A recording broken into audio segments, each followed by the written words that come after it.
Let's Dave the Planet. My first live audience town hall in my campaign for U.S. President. Next. The presidential election in 2024 is probably the most important election in our country's history. You're looking at a Biden-Trump rematch that 2/3 of the country doesn't want. I'm Dave Gardner.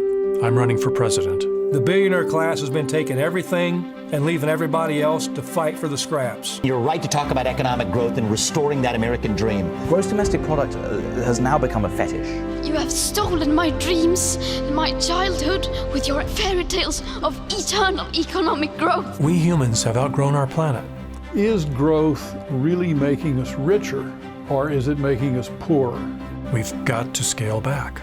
We need people to reimagine a lifestyle which requires much less energy and material. Didn't Elon Musk actually say one of the biggest issues that we're facing is underpopulation? Let's not be afraid to talk about overpopulation, because it is not about taking rights away from people. It is about giving opportunities to women, children, and future generations.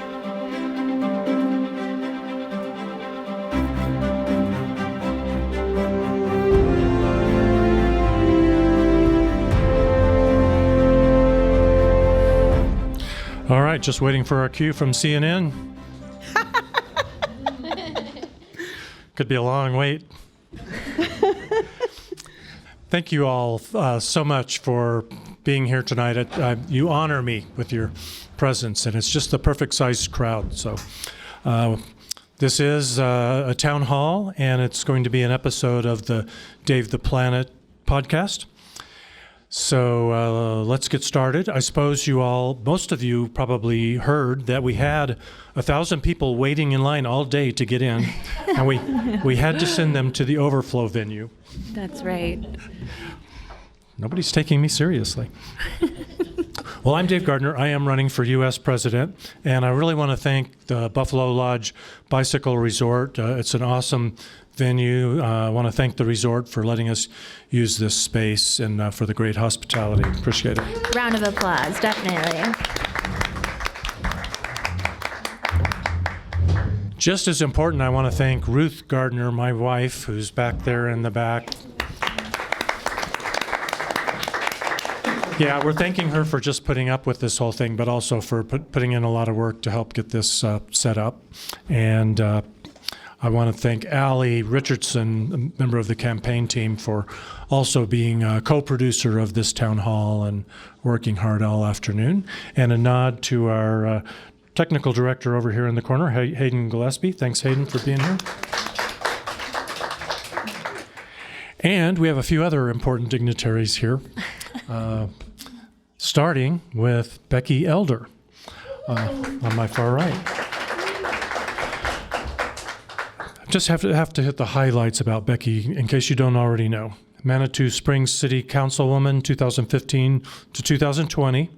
She's a Colorado organic gardener, environmental consultant, permaculture designer, and educator to the nth degree, and an activist for positive change since 1979. Some of her activities included Hands Around Rocky Flats, Ancient Forest Rescue, Sinapu Wolf Recovery, Picked Plains Alliance for Food and Farmers, Green Cities Coalition, Solidarity of Hope, and Transition Town Manitou. And those are just a few highlights. Thanks for being here, Becky. Dan. Thank you. And right here next to me is Jacqueline Armendariz Unsueta, also known as Jax. And she had to do that because there's so many Jackies floating around, aren't there? It's true, yeah. Too many Jackies, not enough Jacks. Originally from El Paso, Texas, but decided to migrate to the United States at some point. We'll talk history later, Dave. Yeah. I spent 20 years in Texas, so I know what I'm talking about there. Yeah. Interestingly, Jax is lead plaintiff in Armendariz versus the City of Colorado Springs, represented by the ACLU of Colorado. It's the first case in the country to provide evidence that federal and local law enforcement illegally spied on Black Lives Matter activists due to their political speech. So a brave soul here.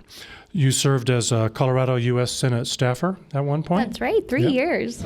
Wow. I know. Back when you were in Texas, you were a border town newspaper reporter. Mm-hmm. And today she serves in the community in nonprofit management and works in public media and kind of like me, just tries to make the world a better place, right? That's right. Thank you. Over here, out in the audience, is Allie Richardson. She will be moderating audience questions tonight. She's a valued member of the campaign team. She is co-host and producer for the local Studio 809 podcast, Peak Environment. If you don't have that on your podcast list already, you should check that out for sure.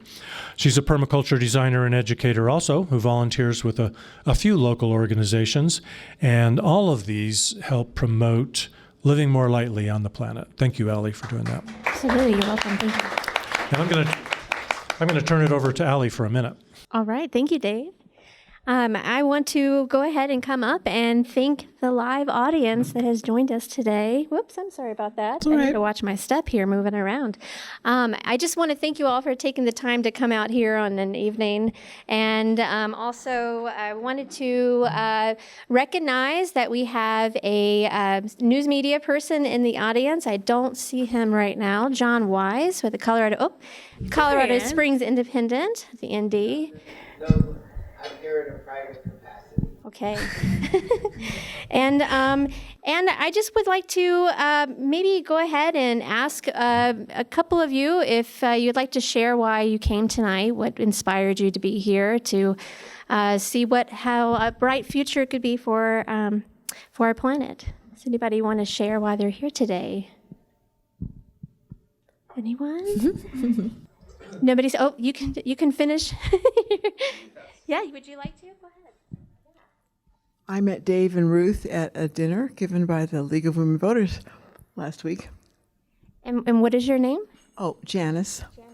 Thank you for sharing. All right, and we had someone else over here that wanted to introduce himself. Yes.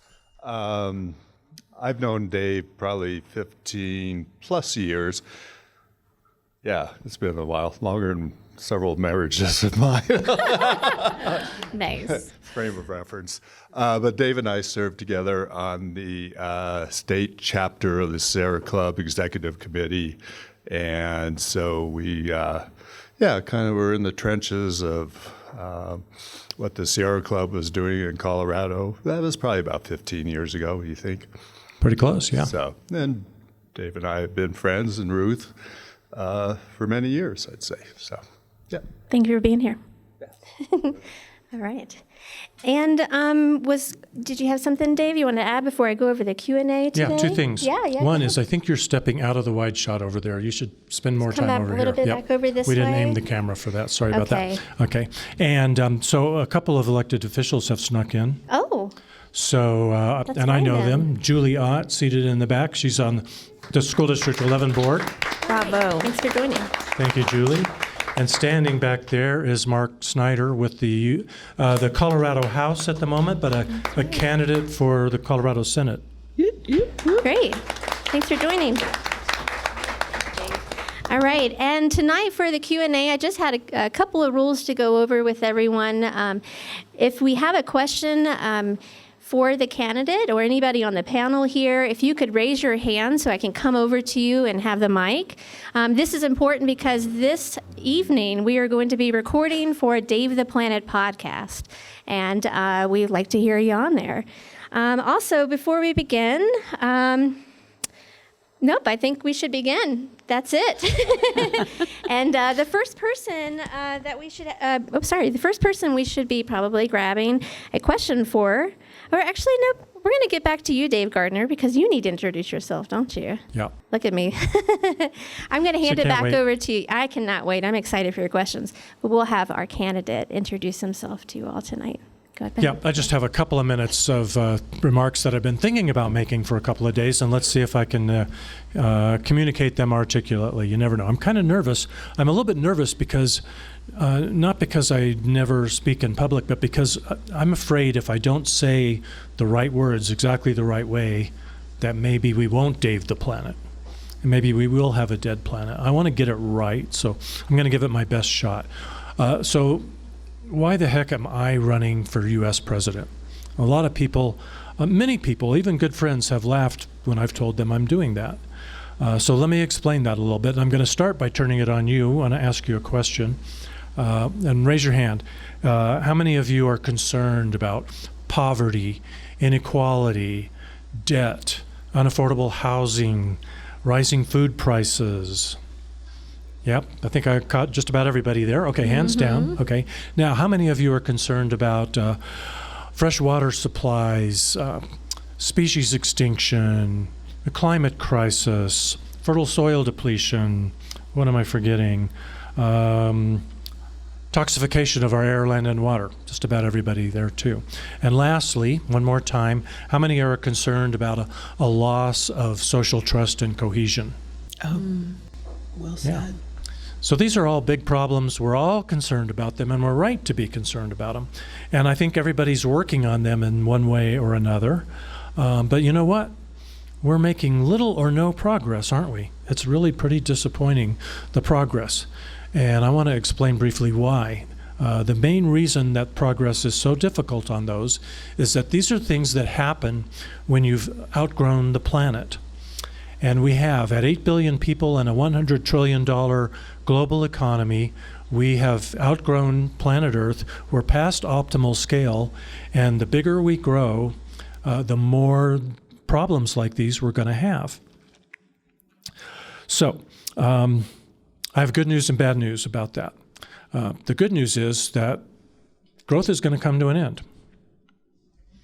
The bad news is that if we don't plan it and manage it, and we aren't, then Mother Nature is going to take care of the ending growth for us, and she is already, and it's going to be pretty brutal. And it's starting to be brutal now, but it's going to get a lot worse. So we need to decide how it's going to go.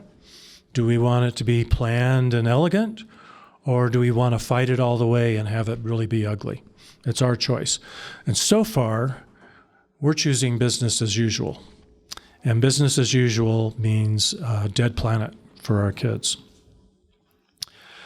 By continuing business as usual, well, it's kind of like being on the Titanic. I know that's a really well-worn metaphor, but it really applies well here. We're on the Titanic, and we are full steam ahead toward an iceberg. And if we hit that iceberg, then civilization as we know it will come to an end. It could even mean human extinction. Seriously, it could. Now, there's a lot of people working on these problems and working on things like doing good things, trying to restore and preserve biodiversity, working on the shift to renewable energy. Some people are simplifying their lives and trying to reduce overconsumption and trying to help other people discover that. Good stuff, the joy of living simply. Some people are choosing some smaller families. Some people are... what am I forgetting? Some people are moving to a plant-based diet or toward a plant-based diet. All of these are really good things. And yet, how are we doing? What's the report card look like? We're still not making any forward progress to speak of. Certainly not nearly enough. So we're rearranging the deck chairs on the Titanic. There are just a couple things that we need to do if we want to turn the rudder and not hit that iceberg, which is ending human civilization as we know it. And those things are about the scale of the human enterprise. We need to have economic growth and population growth peak and begin to reverse. That's what needs to happen if we want to stop rearranging the chairs on the Titanic and actually change the course enough that we can have a bright future for our kids. Now, contracting the economy and the population, how many of you guys think that's a really tried and true successful political strategy? Yeah. It's not considered politically possible. And so that's why I'm pretty sure, at least I'm the only one that I know of, the only candidate for any public office who is running on a platform where he's promising to start contracting the economy and contracting voluntarily and ethically the population. And those are my promises. And With each passing week, I've been watching the news and reading the scientific reports and seeing what's going on at COP28. I'm more convinced than ever that this is the only way that we can have a bright future for our kids, the only way to miss that dead planet final destination, hitting that iceberg. We're still adding nearly 80 million people to the planet every year. And we've got a $100 trillion global economy, and we're intent to keep on growing it. It's interesting that I think it could be a successful strategy because what I'm talking about doing, because it really is one of the few things that I think everybody can come together and unite about, and that is having better lives for their kids. Who doesn't want a better life for their kids? So I'm thinking this could be a cause for everyone, regardless of where they are on the political spectrum, to come together and unite in a major effort to do something about this course that we're on. That's called Overshoot. We're in Overshoot. So I'm looking forward to having a conversation with you about it tonight, answering questions. I really look forward to getting some tough questions. So thanks for being here. All right, thank you. How about that candidate, you all? All right, so now we will go ahead and begin the Q&A now. I would like to maybe grab a question from the news media person, if they have a question for me today. I am either tired or retired. Okay. So I am no longer representing the newspaper here. Well, you can. I have a question. Yeah, you have a question? Let me. Yeah, all right, and we let me really come just back want to here honor for you. John Weiss for co-founding the Independent 30 years ago.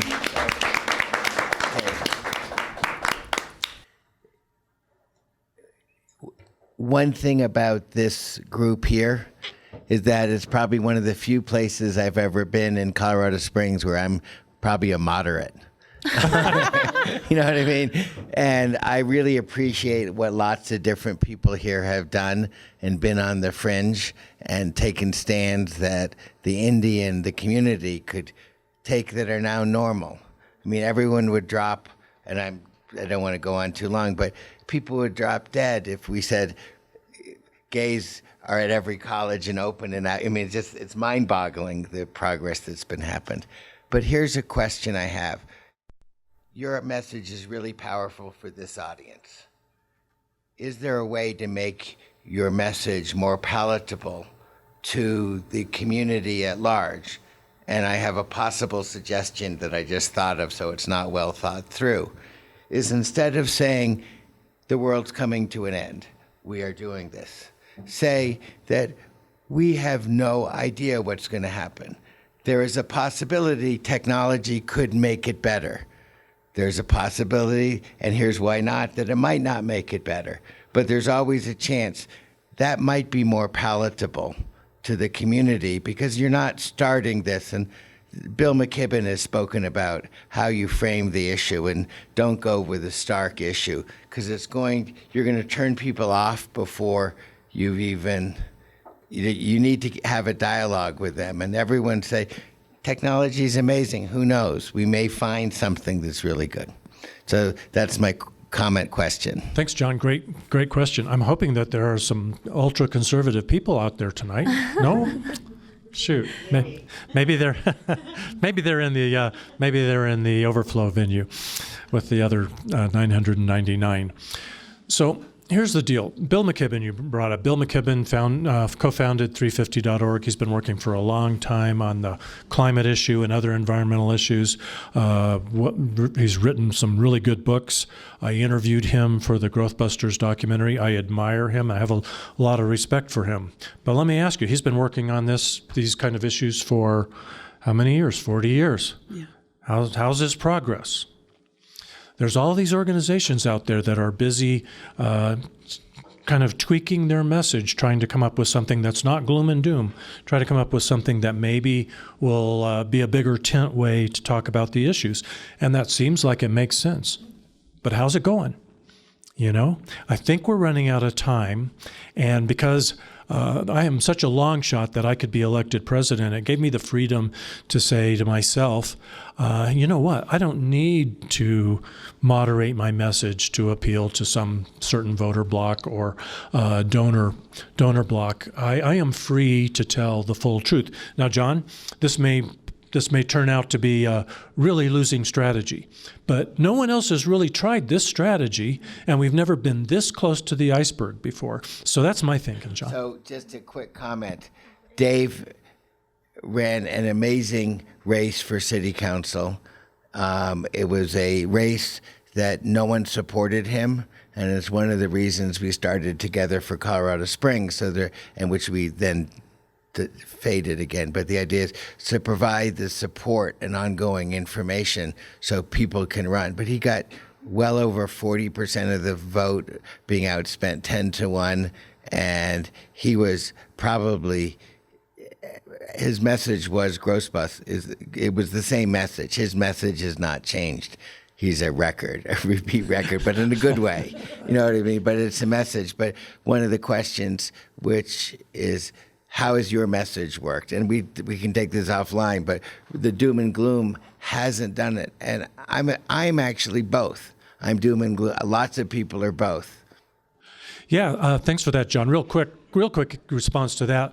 I don't think I was doom and gloom back then. I was busy trying to be a little bit more big tent, but it probably did come off. Maybe that was the impression you got, was that it was doom and gloom. I think I'm finally being a lot more honest than I was in 2009 when I ran for city council.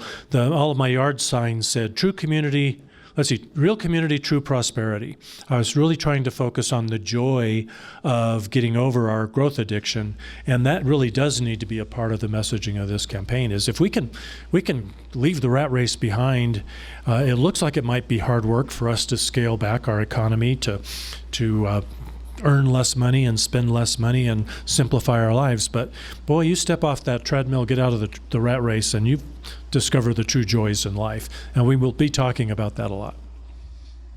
Well said. Well said. Thank you, Dave. All right. So I will be moving on now to just an audience question. And I think there was a hand over here. Tori, is that you? Okay. All right. Well, I still think your message, Dave, the planet, is saying we can save the planet. It is optimism. It's saying we can save it. So bright future, yeah. Yeah. Thanks, Tori. A good point. Is it time to come up here or not yet? Yep, we could go ahead. And Becky, the next question you get to ask for a candidate. Okay. Well, Dave, you've been talking about the future, and one of the things that is really holding us back in making progress is energy.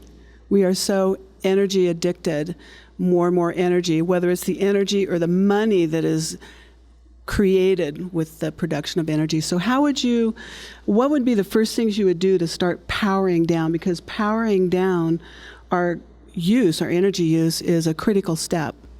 Wow, great question. Thanks for that. Because I mentioned contracting the economy and contracting the population, and I failed to mention the third leg of my platform, which is to put our country on an energy diet.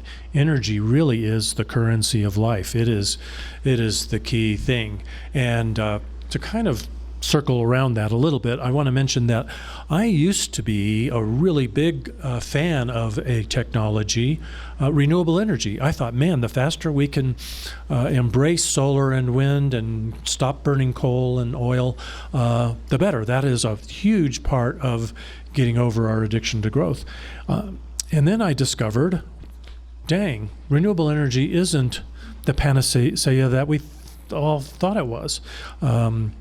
We can't, if we were to manufacture the infrastructure to convert this $100 trillion overshoot economy over to renewable energy, we would have to burn so much fossil fuels to do that manufacturing. Climate would be done. It would be game over right there. Right. Yeah.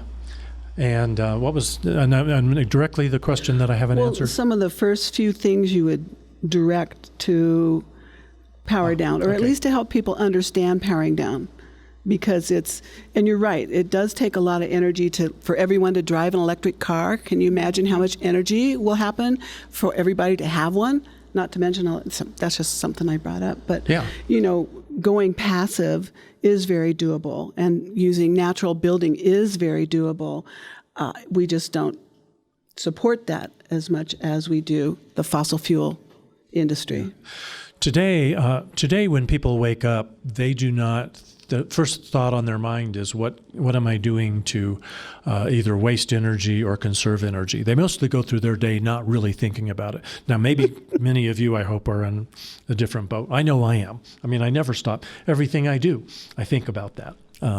But most people in the United States, it's not front of mind. So my national project to get out of overshoot, a big part of that will be a huge communication campaign to put these things front of mind. How many of you have ever heard only you can prevent forest fires? How many of you have ever heard buckle up for safety? Okay. How many of you ever heard turn the damn lights out? We haven't heard that one yet. Well, we need a better phrase. So, we would engage the creative community, the ad agencies, just like those big ad council campaigns of the past, just say no to drugs. We need to do that version, but the Dave the Planet version to get everybody front of mind on thinking about not just using less energy, but consuming less materials as well. There would be some things that I wouldn't have to wait to inspire the public to do, like grounding Air Force One.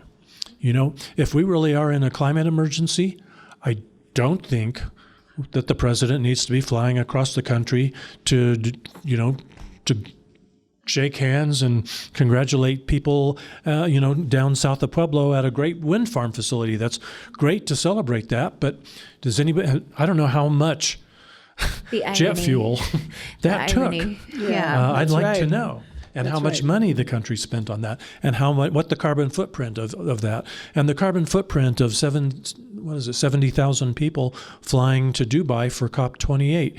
If it's really an emergency, we've got to cut that out. And I would basically ground federal employees. Flying would be the last resort. Awesome. We all got used to Zoom during COVID, and we've sort of had enough of it. But you know what? If we're in the middle of a climate crisis, maybe we can put up with Zoom a little bit more. Thank you. You're right.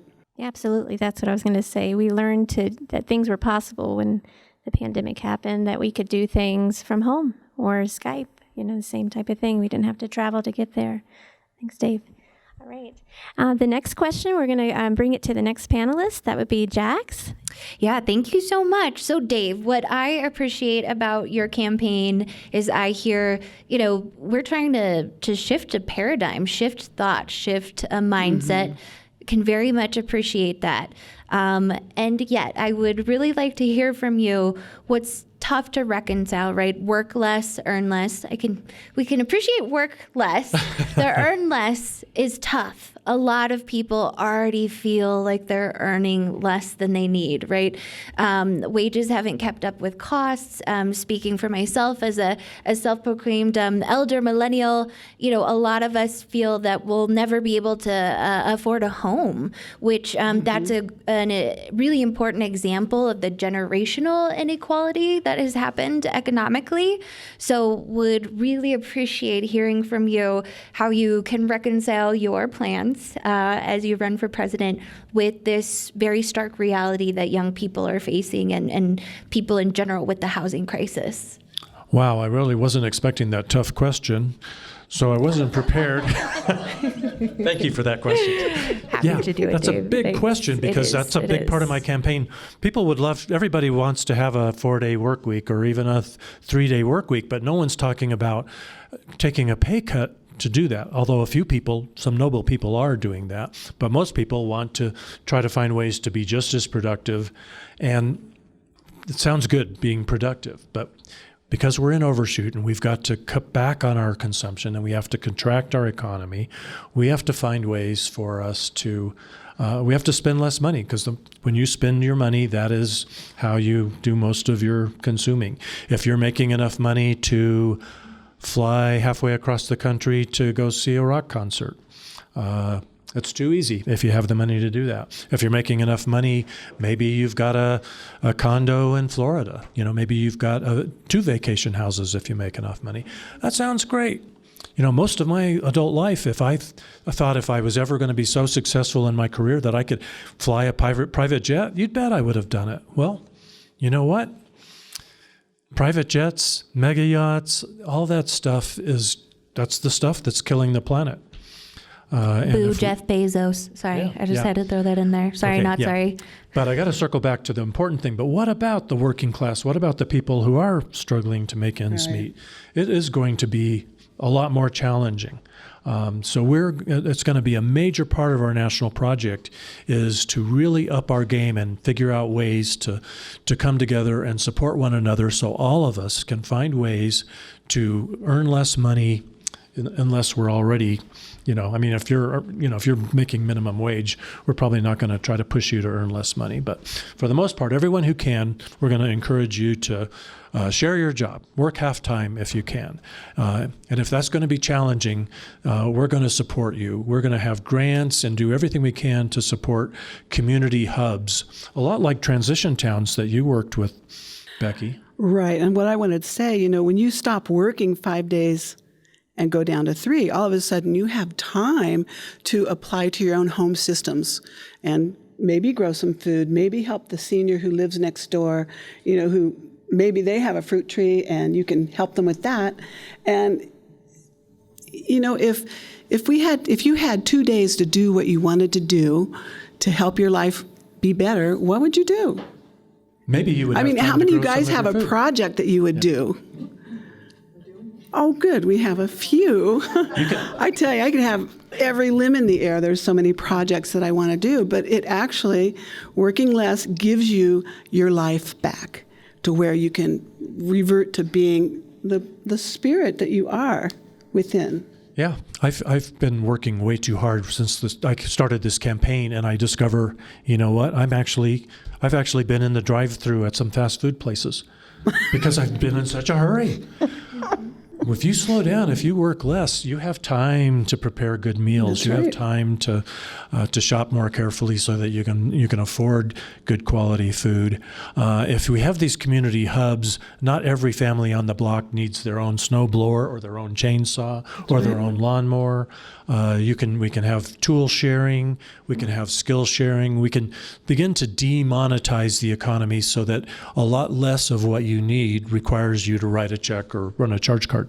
Right. You're demonetizing it, but you're actually building a parallel economy. Yeah. So it's like, I don't have to go make money to buy food because Jax is growing all the food I need, whatever, just as an example.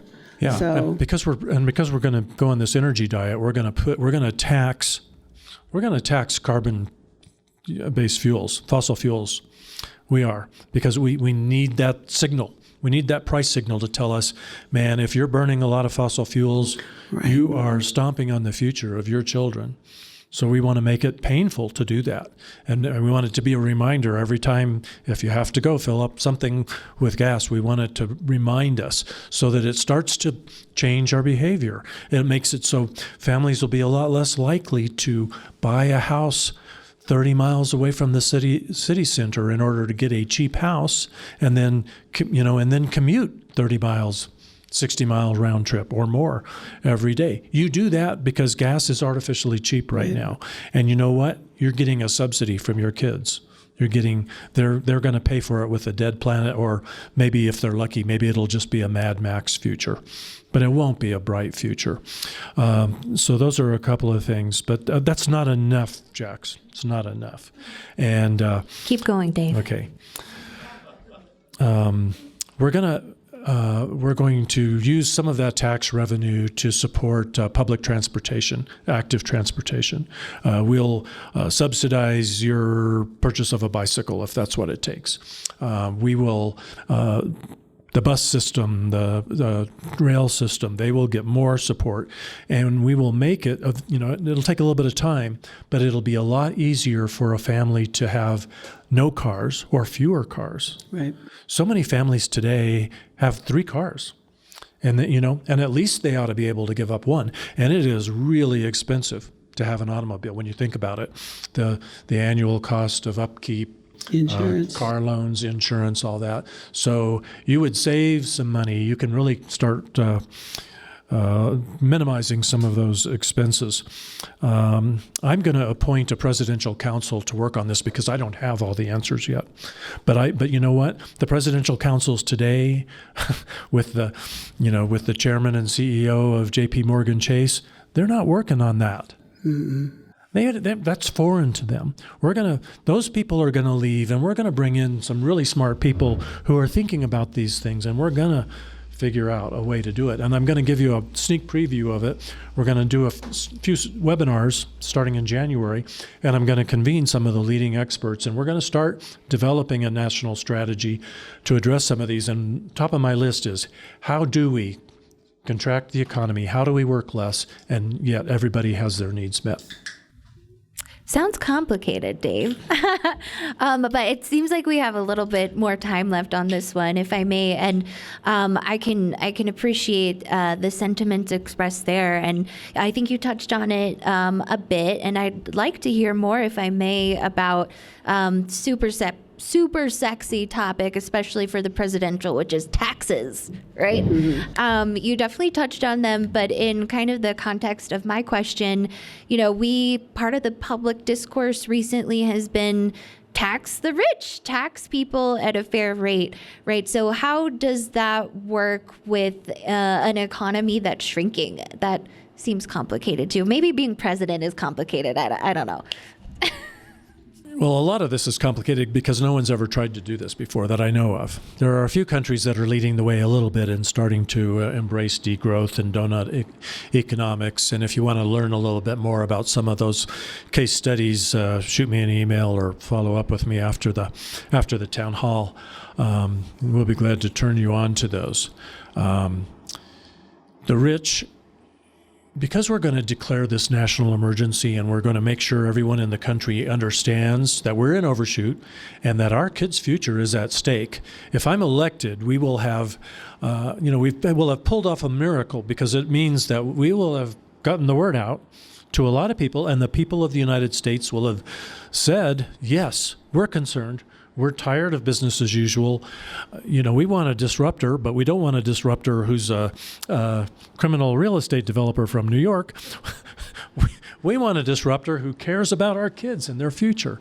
And my hope is that I can reach out to some of the ultra-wealthy people like Jeff Bezos, people like who's the great film director, Steven Spielberg, who apparently has got a mega yacht being built for him right now. Yeah. I want to appeal to these people and say, listen, we need to shift the paradigm. Yeah.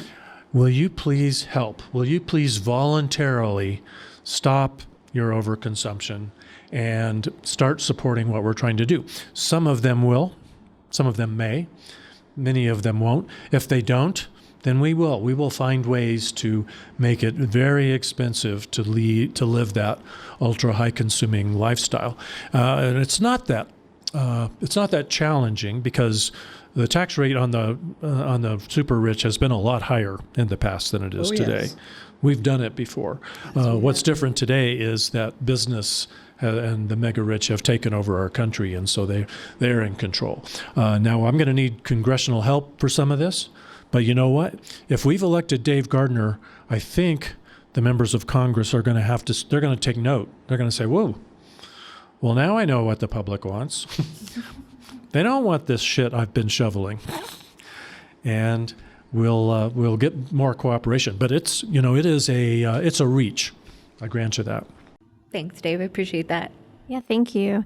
And that's right. I think most people are now realizing that we are not living the American dream, and it has to be changed. And the next question will actually be from me, and you've answered quite a bit of it with how you would react to people to discourage wasteful and frivolous consumption, you would tax them. But when you're talking about getting us out of ecological overshoot, I think it's our responsibility, or at least we see that we're responsible for our waste to dispose of it safely and regeneratively.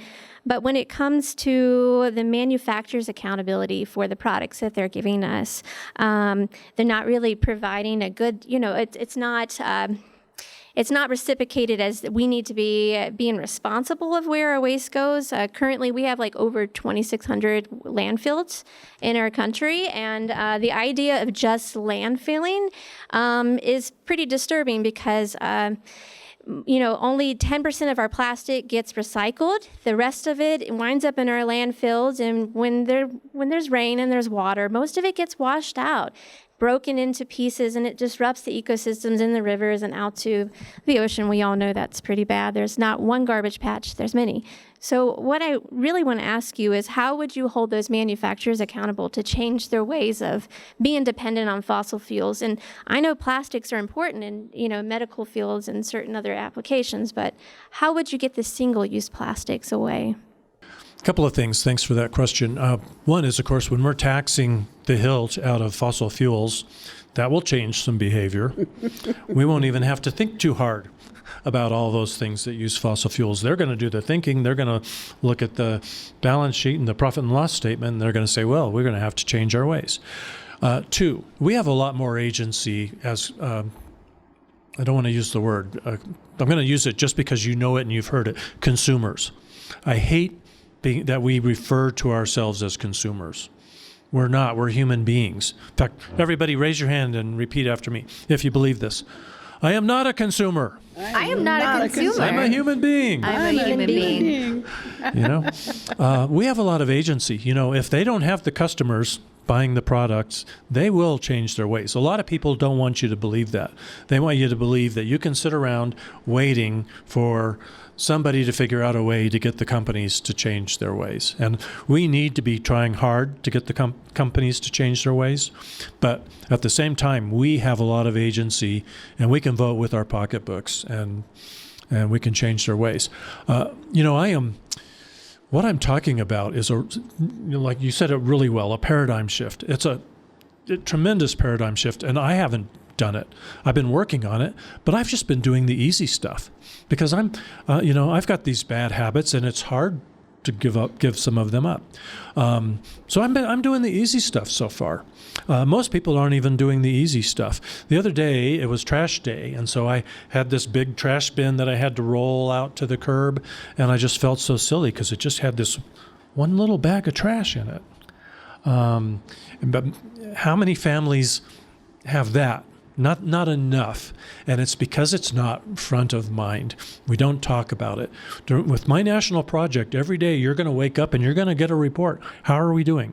It would be just like when we entered World War II and everybody came together. We retooled our factories and people planted victory gardens and they rationed various foods. They all came together because they knew it was a good cause. That's the level of emergency we're in, and that's the level of response that's warranted. And no candidate out there is telling you that. Sorry, it might feel like gloom and doom, but it will end up being fun, and we'll all discover that it's a whole lot more fun getting out of the rat race and being more rolling up our sleeves and working with our neighbors to reinvent the economy, to come up with the real healthy 21st century economy. I hope that at least partially answers that question. Yes, you said what most leaders ignore, that needs to be upfront, and people need to be aware where their trash is going when it's being drove away. Yeah, where it's heading. We need to fix our recycling system, but I want to tell you, recycling, most people think that's the first thing they think of if they're living the green life. That's the easy stuff. If you don't recycle, how much easier could it be? It's really easy, and we don't do that. But the system isn't working. I think if we all recycled more and paid more attention to it, we could get the system running so that at least that small part of the bright future would start to work. Yeah, I think we need to nix the plastic at the absolutely. bud so that we don't have to recycle. And then our recycling magically becomes composting. which goes back into your. I just love what you're saying. I'm sitting here just wrapped in what you're saying. And, the trash issue, if I may, goes back to the neighborhood and the community.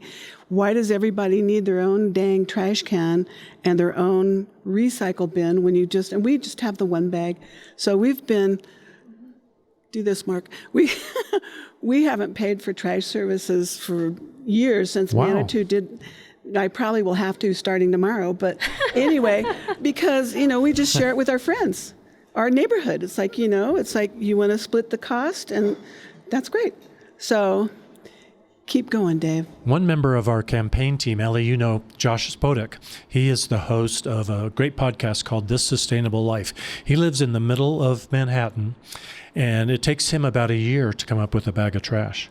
I mean, this guy is a superhero. He walks up several flights of stairs every day to put out some solar panels and charge a battery because he disconnected from the electric grid. He is a champion, and he is enjoying the heck out of it. He hasn't gotten on an airplane in 3 or 4 years. He'll be a cabinet member or at least an advisor in my administration. And I think I might put him in charge of the joy, helping people get in touch with the joy of living more simply. I think that will snowball. I think people will more and more people will jump in. I know people who feel trapped in what they do and having no time, and somebody else is raising their kids. And so I think that will just snowball. There was something else I was going to say, and I lost it. But I will. Oh, no, I remember. In the same, I can see all this fitting together. And in the communities, you have 2 extra days where you're not working, which is a beautiful idea. And you could have your own neighborhood WPA or CCC if you need a problem fixed in your neighborhood or for your senior citizen, whoever. You have a group of people, well, I'm not working on Thursday, let's get this done. And there's so much joy in return in doing something for someone else. And it actually gives us the opportunity for that, because we don't always get that opportunity because we're held on the track and we're kept super busy. Yeah. I just love the way this is going exactly the way I hoped. So thanks for the conversation. And that reminded me of one other thing, Jackson, an important thing. I have never been a fan of this idea of universal basic income, but as I've been thinking about our strategy and how we're going to do this, I'm starting to think that maybe some kind of universal basic income would need to be a part of this future for us. I can appreciate that. I think we're okay on time. Are we good? Are we up?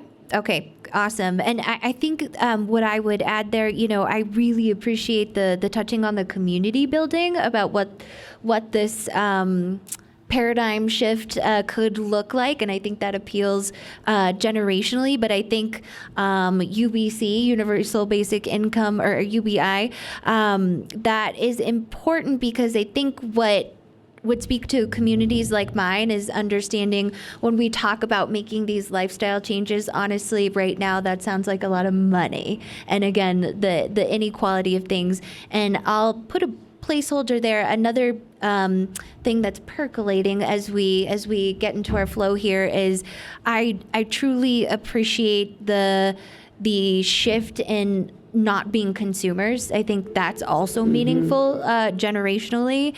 And so just talking about that a little bit further, I think there's important context that we could call this the spoiler question. We're in an incredibly pivotal time in our democracy. There is a persistent danger that people are feeling. So, yeah. Who knew? Yeah. So that's my part B question, and I'll pause it there. Is we talked a little bit about the income and inequality again, what that means, and then the precarious time we're in and what it means if someone thinks you might be a spoiler. Okay, great. We had to address that question. The truth is that we would have, I know for a fact, we would have a groundswell, a much bigger groundswell of donations and volunteers coming to this campaign if people weren't so worried about the possibility that we would reelect what's his name, the guy who's been out of office for 3 years. Yeah, they're calling him he who shall not be named, or Voldemort. The Orange... the Orange Menace? Yeah. We could go on all night, right? most people, a lot of people are pretty desperate to make sure that we don't go into that chaos. And if we elect Donald Trump, that would be all ahead full straight toward the iceberg. No care whatsoever about the future of our children. And so some people worry that other candidates who seem to be a little progressive, and I'd like to think that even conservatives want their kids to have a bright future, so I'm hoping to appeal to some of them. But most people think that I would be taking votes from the Democratic candidate, who looks like it may be Joe Biden, and I don't want to do that. I don't want a dead planet. And if you don't elect me, probably we're going to get the dead planet. Sorry, but I also can't bring myself to speed us to the dead planet with no integrity. We at least have to have a future of integrity. And so unless we witness an explosion of this campaign, and I'm here to ask you to help me do that, unless this really takes off and we astonish the world, at some point before next November, I may see the need to drop out of the race in order to make sure I'm not taking votes from the Democratic candidate if it looks like there's a danger that would throw the race to any Republican candidate. Because I used to be a registered Republican, but the Republican Party today is throwing our kids under the bus. Corporate profits are more important to them than a healthy planet for their kids. So I will do that if I have to. But I'm doing this Hail Mary because I'm convinced that we really can't wait 4 years or 8 years for somebody maybe better looking than me, maybe younger than me, maybe less male than me, with the same platform to come around and to Dave the planet. I think we need to Dave the planet now. So let's astonish the world if we can. That was a great answer to my question, you all, and the continued question. Thank you. All right, I'm going to jump into the audience now, and I do remember one lady over here. You have your question ready for me? And this will have to be the last one, too. Okay. All right. Are you ready? Sure. Okay. Just wanted to know where you stood on women's rights. I didn't see it on the issues on the website. Okay, great question. It could be that's an area we need to beef up on the website. I have tremendous respect for women. I believe that the world would be in so much better shape if the women had been in charge for a long time. We need more women in charge. There are plenty of smart women, eminently qualified for cabinet positions and positions as advisors in my administration. So it's not going to be the all boys club when I'm around. But as far as women's rights and more generally, I do not believe that a bunch of men should be making decisions about women's bodies. I think women are entitled to women's lib. We had women's lib before you were born. That whole movement was happening, and a lot of people thought mission accomplished. Era now. Geez, what happened? Yeah. Well, we just sort of paused, and congratulated ourselves and thought we were done with it. And boy, it really looks like some people are really trying to roll that back. And I am firmly opposed to that. Women's bodies should not be used as incubators for taxpayers, consumers, or voters. Future workforce. Yes. Yeah, workers. And that's a lot of what's going on now. Is that there's a lot of hand-wringing over the fact that women have been choosing to have smaller families. Why? I think a lot of it's because they've been discovering there are plenty of cool ways to have a meaningful life besides raising a family of kids, especially besides raising 4, 5, 6, or 8. Right. Well, and I would add that I think I'll speak for myself and my colleagues, my peers in my generation. With a looming climate crisis, it's hard to feel ethically or morally okay with having a child. Sure. Right. Yeah. Very well said. So I really support around the world, our country in the aid department, our country would beef up our support for women's education and for women's rights. There are still some patriarchal cultures that we need to do what we can to somehow find a way to help those women shift the culture where they are, that they want to shift. They want to get out from under the thumb of men. Women everywhere need to be out from under the thumb of men. Men, we've blown it, and we can do better. Okay, round of applause. Way to close it, Dave. And we have someone who wants to add something to that, Ruth. As the future First Lady, I just... Bravo, yes. Dave usually does a little bit better answer on this because, okay, being a lifelong Catholic, and I personally believe that life begins a lot earlier, but that's my personal belief. But as Dave has said in other places, nobody wants to get an abortion. Nobody wants to do that. So if we spent more on education, providing birth control, providing the education, women can still make the choice if they want to have no kids, 4 kids, 10 kids, but they will be educated and they will know what consequences come with that. But if they want birth control and not to have an unwanted pregnancy, that there are a lot of resources there to help them out. So anyway, we have debates about this, and you usually put a little bit more in there that you would prefer to have education so there is no need for an abortion. Well, and free contraception in the United States, yes, around and the world. That's been one of his things that he would do. Yeah. If so you anyway, want less abortion, why aren't you doing that? That's the easy answer to that. Ideally, it would just be to prevent any need for anyone to have an abortion. So anyway, that's my 2 cents. So. All right. I don't know I know the bar closes at 8. You might be able to grab a drink real quick. I did make that on. Or maybe Tori can keep the bar open maybe a little longer. But we're kind of under the gun to try to wrap up by 8. Did you have something you wanted to say, Allie? Yeah, absolutely. I was just going to say, you empower women, they're going to make a better choice. And that was what happened to me and what's happening to many other women who are having access to these important topics like sexual education at a younger age too. So we're going to run out. So I'd just like to give each panelist a quick minute for closing statement. And I'll start. Becky and I, as Dave had mentioned, are permaculture educators in the community, and we think in whole systems to evaluate how natural systems work in each one of our environments and how we can live in a more sustainable way for the environment. We are interconnected. We are not different. We are not apart, or we're not above the other animals in the system. We are working with them. And right now we are working against them. And our planet needs Dave Gardner elected for our own sake and for our children's sake. And if you support this message, please consider donating to the campaign. And if you didn't get a question asked tonight, I would like for you to turn the paper over on the tables, and that'll give you an opportunity to ask a question that maybe didn't get addressed here. And we will do our best when we upload the podcast to answer those questions for you.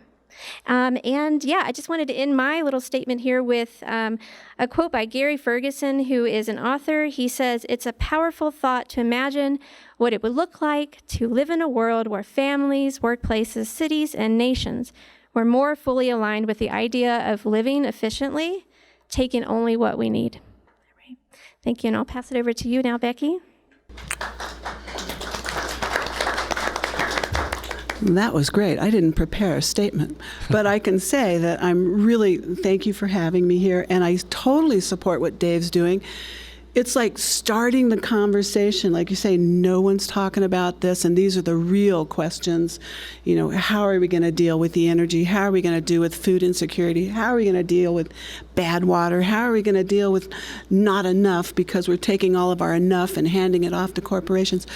So if you take any of these and follow them through, you can see, like, just having fewer children, you follow that out 20 years, and there's more of everything we have, because each one of us is consuming things. We're not a consumer.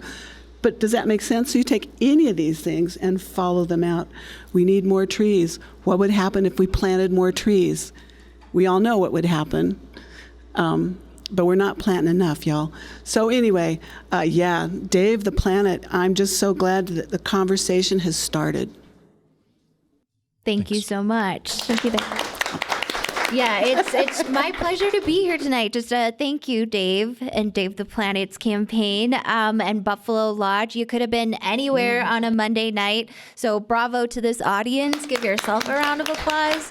And I'll simply say that I truly appreciate this is a thing of beauty to me. It is democracy in action, because what this is a town hall and what this is about is making sure that we, the people, are having a discourse around a very challenging 2024 cycle. And so, while I politely can't offer any personal or political endorsements, it was truly my pleasure to be here. And I look forward to seeing all of you in community, and would love to chat with any one of you as we go forward into 2024 and stay politically active. Thanks, Dave. Well said, Jax.